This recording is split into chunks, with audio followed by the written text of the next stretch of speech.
to JP's Budget Collecting and our weekly look back at the hot comics from 6 months ago. This week's going to be a little different. This is the week that Comic Tom and CBSI split.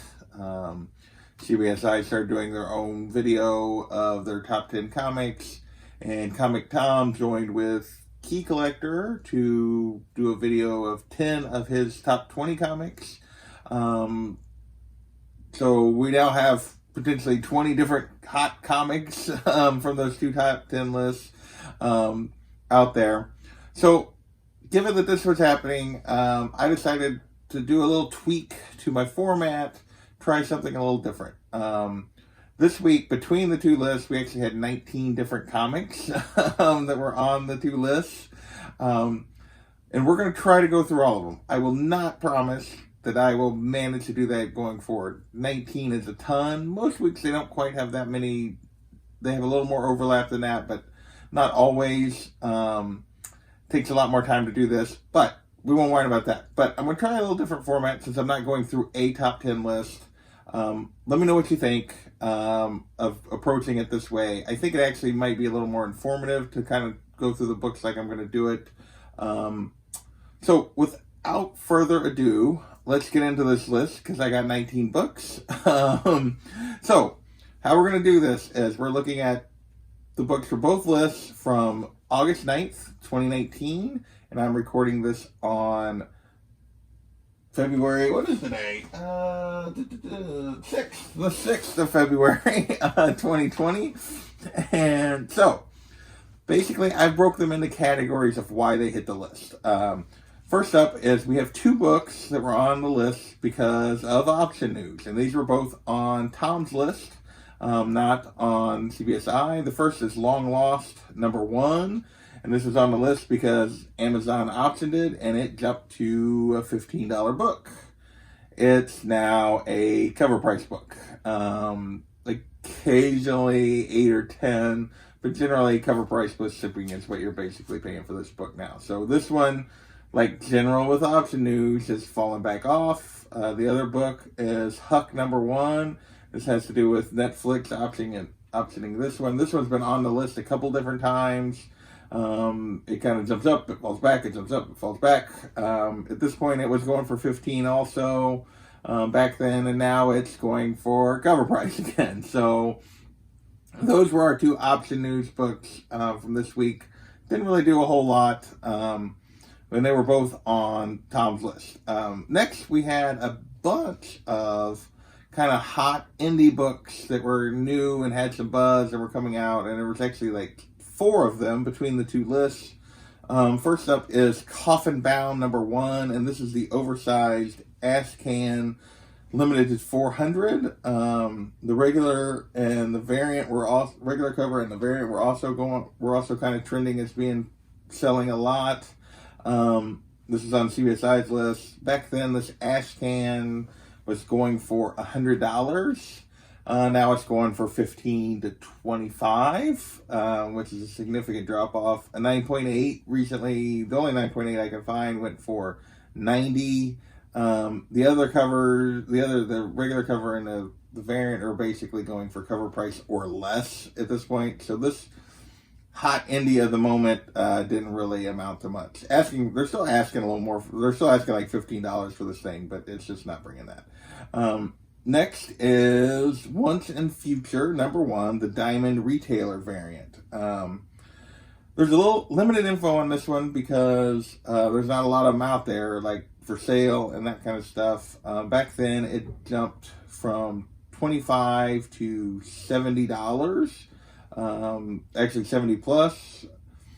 Now it's going for 40 to 50, so it's come back from that kind of peak at 70. Like I said, there's not a ton of these out there. There's a bunch of other variants and stuff to this Once and Future, but this one has maintained a little better.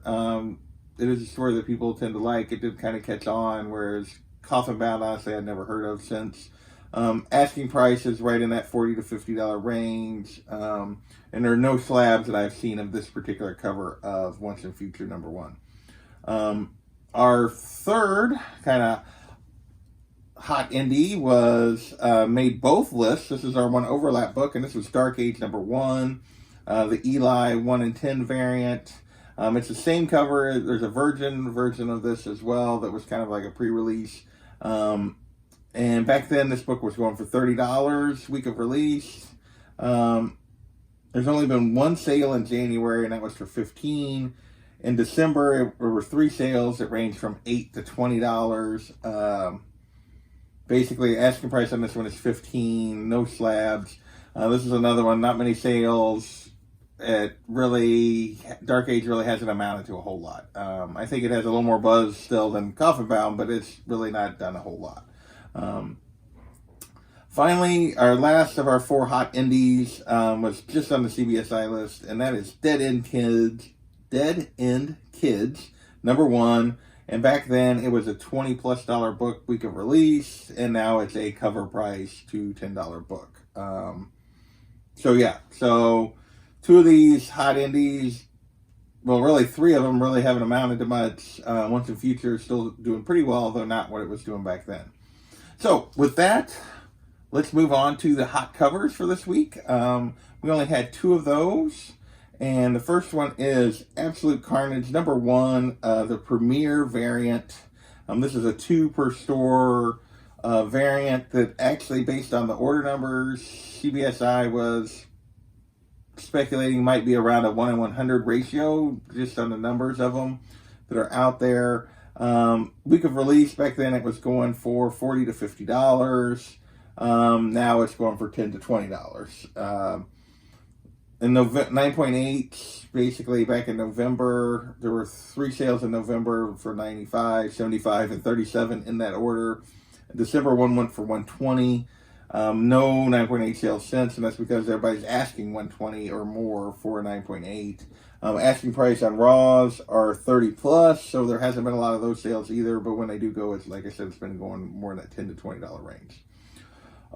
Our second cover from this week was on the Key Collector Comic Tom list, and that is Punisher War Journal #6. So why did this get hot? There was a cover to Absolute Carnage Lethal Protectors that was a homage to this. It's actually a really cool cover.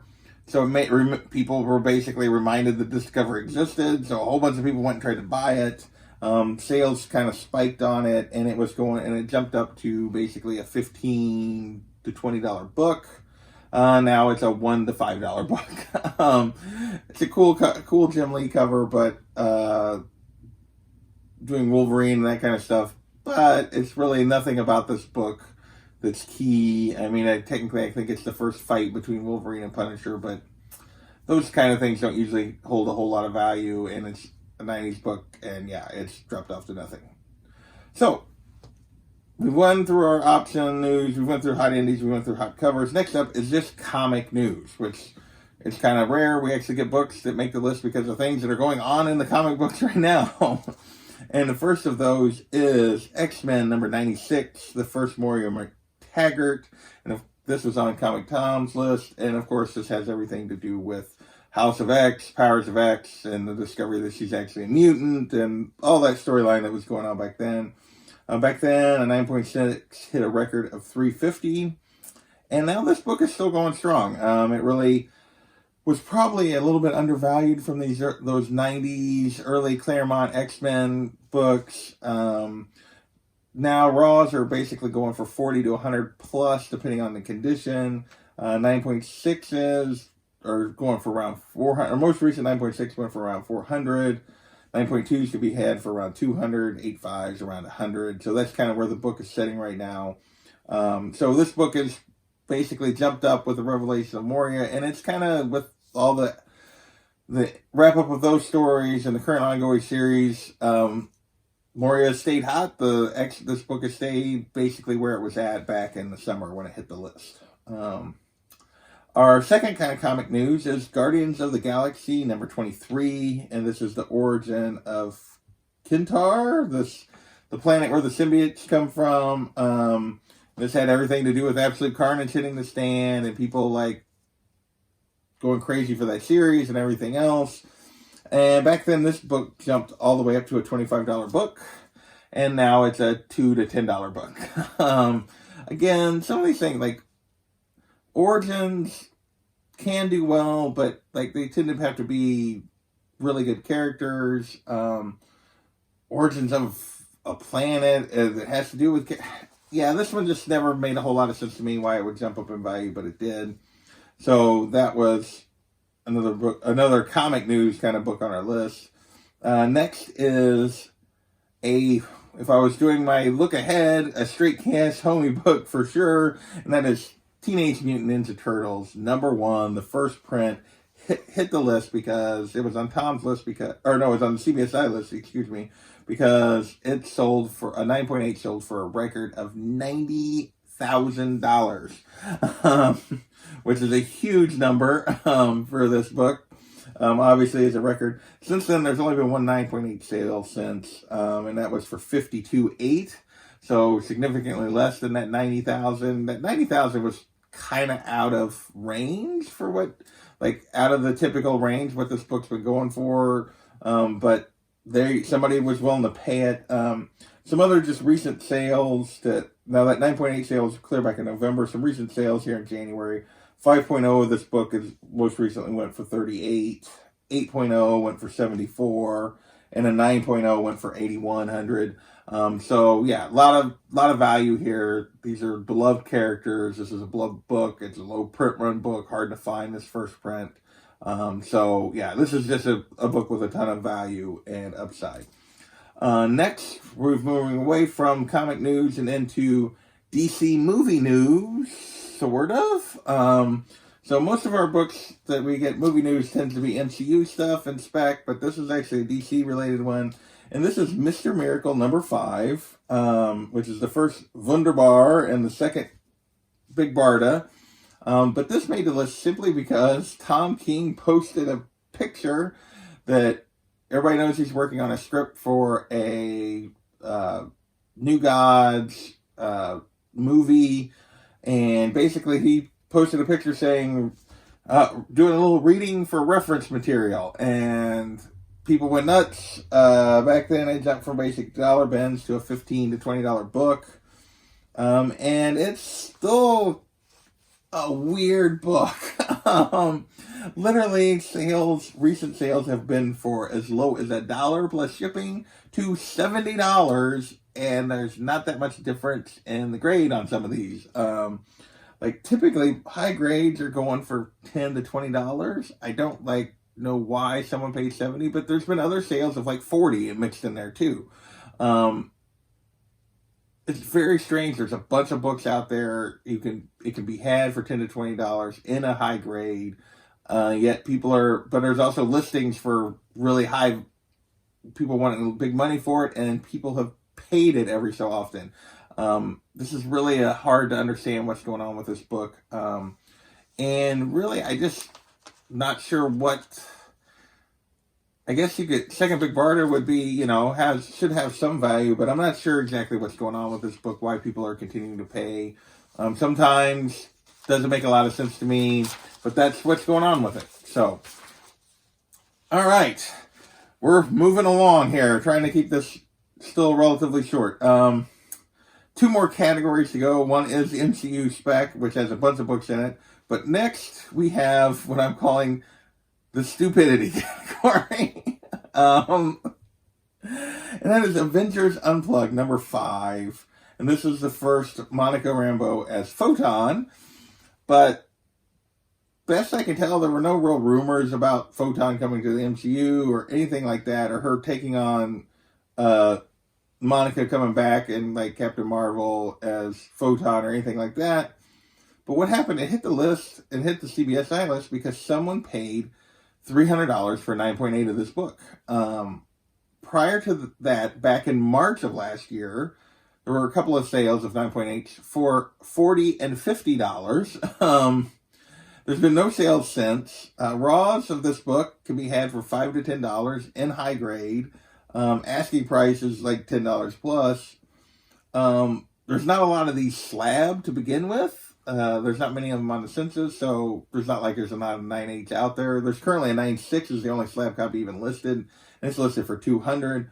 But you can get this book for $5 to $10. You could get a whole bunch of them for not very much money to try to find you a high grade. Why someone paid $300 for this, I do not understand. I do wonder about the reality of that purchase, but best I could tell, nothing was super fishy. But like I said, it's 6 months ago. It's hard to get all the information. But looking on Go Collect and everything else, seems like it was a real sale. I don't know, but that's why I hit the list. But it's literally hit the list on that one sale, and there were no other sales to back that up in raw books or slab books. With that, let's move on to the MCU Spec, and we have 1, 2, 3, 4, 5, 6 books that were on the 2 lists because of MCU Spec. The first is Thor 165, which is on the CBSI list, and of course this is Adam Warlock coming to the MCU Spec. It was hitting records basically across the board. 6.0 going for 350, a 7 for 5, 8 for 750, and an 8.5 for 1,000. Right now, this book, raw copies can be had for $50 to $150.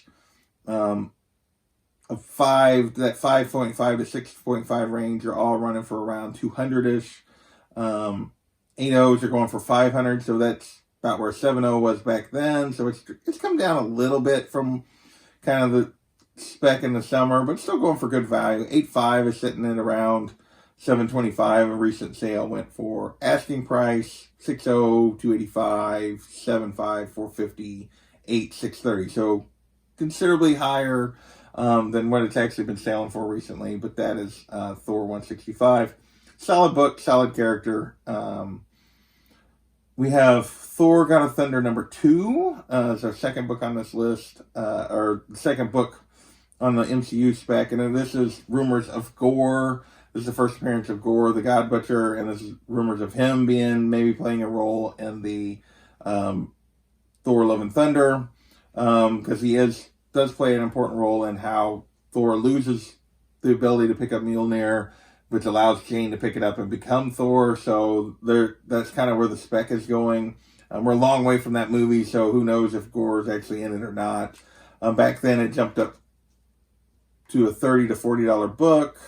The variant was going for $100 raw, and 9.8 of the variant actually went for $750.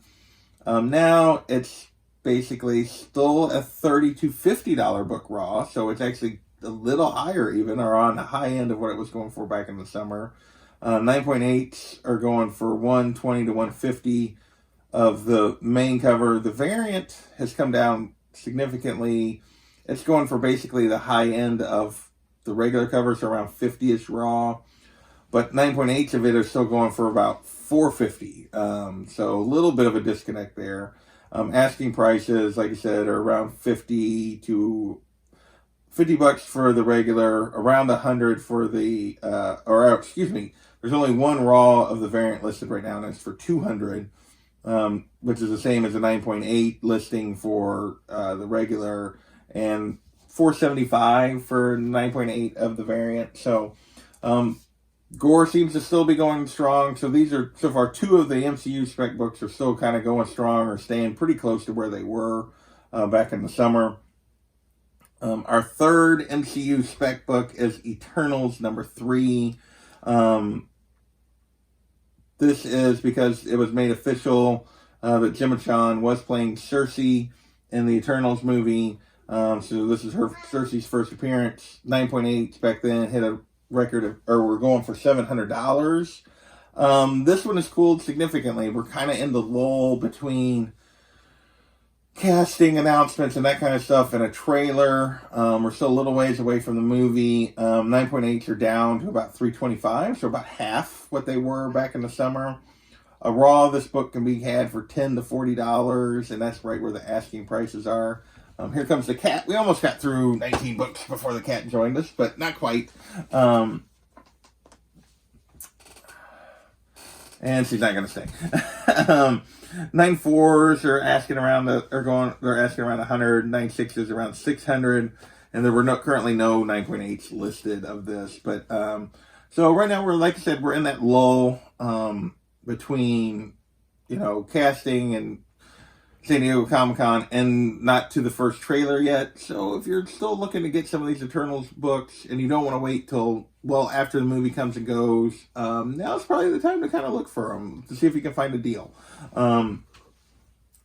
Next, 3 more to go, is Adam, Legend of the Blue Marvel, number 1.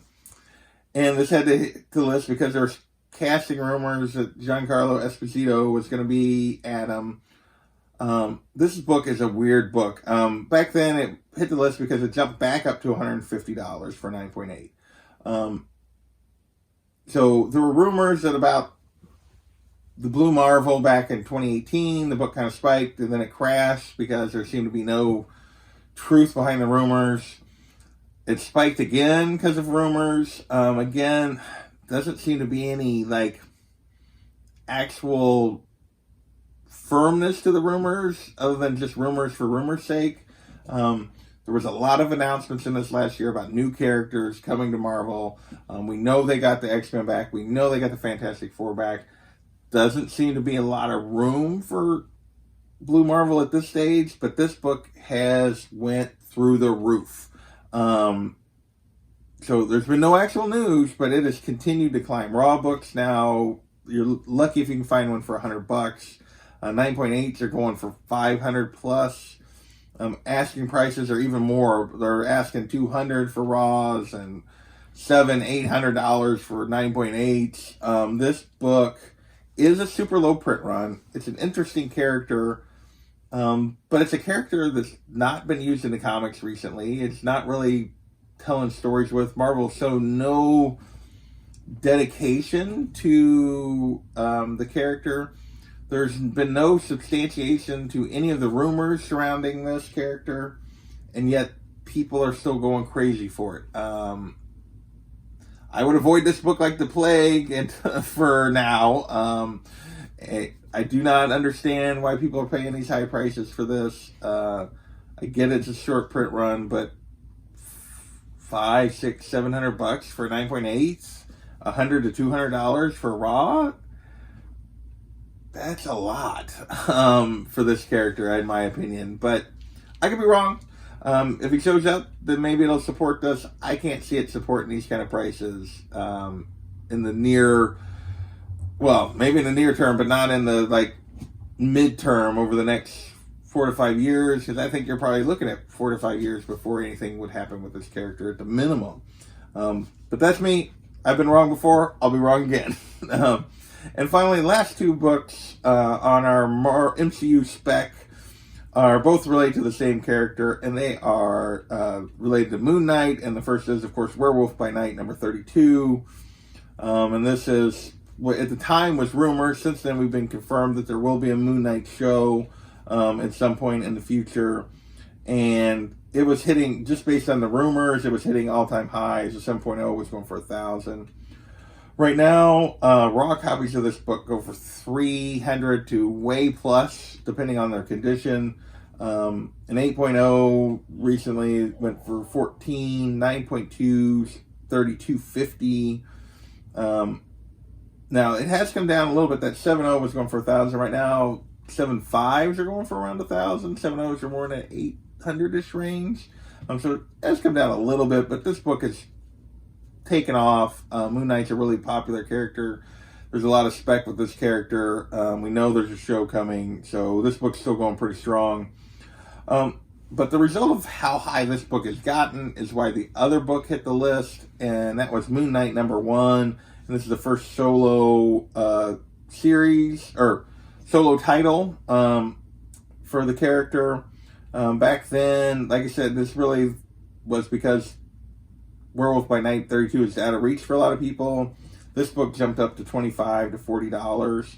Still going strong in the $20 to $30 range, so still a solid book. 9.8s are going to bring it $200 to $250. And asking prices are kind of on the high end of both of those kind of ranges. So that is this week's 2 lists, 19 comics. As we said, we had a lot of MCU Spec at the end, but we had some Stupidity, some option news, some hot indies. Let me know what you think of the new format. I won't promise I'll be able to get through both lists every week and get a video out every week, but probably we'll discuss this more on my Sunday live stream to get some feedback, but also give me some feedback in the comments. And with that, we will catch you next time.